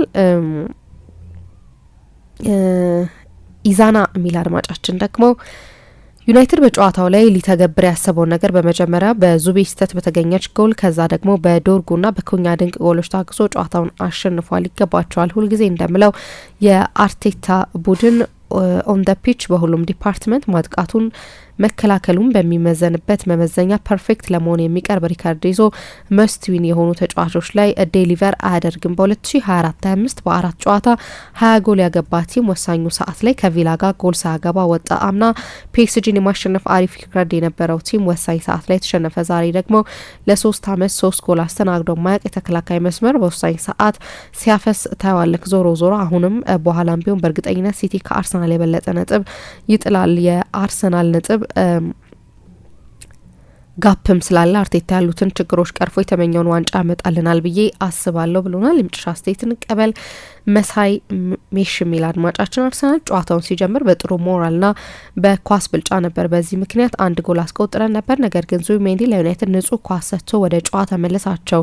አሊዝም ታስታውስ ከሆነ ከቶተናም ጋር ስንጫወት ከባድ ተሰርቶ ወደ ጨዋታ መልሷቸው ነበር። በእኔ አስተያየት ዙቢሜንዲ ማረፍ ያለበት ተጫዋች ነው። ክርስቲያን ኖርጋርድ የማይሰለፍበት ምክንያት አይገባኝም። ከኦዴጋርድ ይልቅ ኤዜ መሰለፍ ነበረበት። በአርቴታ ግትርነት ምክንያት ቡድኑ ዋጋ እየከፈለ ነው። ስኳዱ ሮቴት አያደርግም። ሲቀጥል ቫርሩ ምንድን ነው ስራው? በእጅ የተነካ ኳስ ፔናልቲ ካልሰጠ ባለፈው ሳምንት አይና በእጅ ነክቶ ዝም ብለው አለፉ። ጭራሽ ትናንትና ማጓየር ኳሱን በእጁ ሲያጨማልቀው ዝም ብለው ማለፋቸውም አሳፋሪ ነው። የአርሰናል መሸነፍ ሳይሆን ያበሳጨኝ የማንም መቀለጃ በሆነ ክለብ መሸነፉ ነው ያበሳጨኝ ብሏል። ብርሃን ባንክ ዘመናዊ ቀልጣፋና ምቹ አገልግሎቱን በተሻለ ቅርበት ለውድ ደንበኞቹ ማቅረቡን በመቀጠል የሞባይል ባንኪንግ አገልግሎት ተጠቃሚ እንድትሆኑ በአክብሮት ይጋብዛል። በዚህ አገልግሎትም ደንበኞች የሞባይል ስልካቸውን ብቻ በመጠቀም የሂሳብ እንቅስቃሴያቸውን ማወቅ፣ አጭር የሂሳብ መግለጫ መጠየቅ፣ የቼክ ደብተር ማዘዝ፣ የቼክ ክፍያ መረጃ መከታተል፣ የውጭ ምንዛሬ ተመን ማወቅ፣ ከአንዱ ሂሳብ ወደ ሌላ ሂሳብ ገንዘብ ማስተላለፍ፣ ቋሚ ክፍያ ትዕዛዝ መስጠት፣ የብድር ክፍያዎችን መፈጸም ይችላሉ። በዚህ አጋጣሚም የብርሃን ካርዶን በመጠቀም በሽያጭ ማዕከል ማሽን ፖስ ለግብይቶ ክፍያውን መፈጸም እንደሚችሉ ብርሃን ሲያበስራችሁ በታላቅ ደስታ ነው። በጊዜና በቦታ ያልተገደበ ምቾትና ዘመናዊነትን ያነገበ አገልግሎት ተጠቃሚ ስናደርገው ደስ ይለናል። ብርሃን ባንክ፣ እንደ ስማችን ብርሃን ነው ስራችን።